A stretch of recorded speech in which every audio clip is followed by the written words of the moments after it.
Mesdames et messieurs, bonjour et bienvenue à la toute première session de ce mois de mai. La fête du travail occupe les colonnes des journaux. Soir Info nous rapporte que plusieurs revendications et un ultimatum ont été lancés au gouvernement. Le mandat fait parler. Le Premier ministre indique que Begré Mambé rassure les travailleurs. Faites confiance au président de la République, écrit le journal à sa grande une. Fraternité Matin, qui va dans le même sens, reprend des propos du Premier ministre Begré Mambé face aux syndicats. Vos revendications ne resteront pas dans les tiroirs, barre le journal pro-gouvernemental à sa une. L'intelligent d'Abidjan se veut plus précis et annonce que Begré Mambé promet des solutions d'ici le 10 juin 2024. Le patriote mentionne que c'est au nom du chef de l'État que Mambé prend cet engagement fort et pour l'avenir, il n'y a pas de doute, Begré Mambé rassure les centrales syndicales.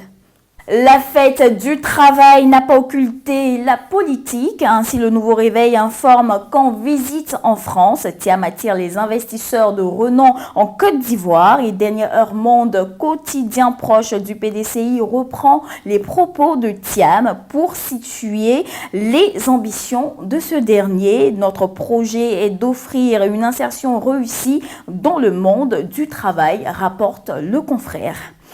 La convention d'investiture de Laurent Gbagbo approche et le matin plaque des propos d'Annie Tchélé qui soutient que Gbagbo Laurent, cela fait honte.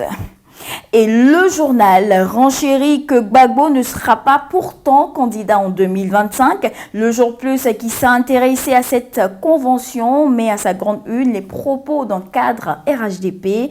Et ce dernier indique qu'il faut laisser le PPACI sauter et que Gbagbo et ses camarades reviendront à la réalité. Du côté du PPACI, justement, on n'entend pas les choses de cette oreille. Le temps témoigne ce qui se passe dans les différentes fédérations de ce parti et annonce comment les femmes du PPACI France se préparent. L'expression, pour sa part, sur la présidentielle 2025 est formelle pour dire que le RHDP fera la différence et il le démontre. Le rassemblement, pour sa part, nous plonge dans l'avant-goût de la grande journée d'hommage au président de la République qui se prépare dans l'Agnébi Tiassa et le journal nous indique que le mercure montre dans l'Agnébi Tiassa. Avant de clore, intéressons-nous à nouveau au journal Le Mandat qui rend compte du pèlerinage grandeur nature de 450 prêtres à Abli dans la sous-préfecture de Toumoudi. Amédée Kouakou y a rendu hommage à Monseigneur René Kouassi, premier prêtre ivoirien.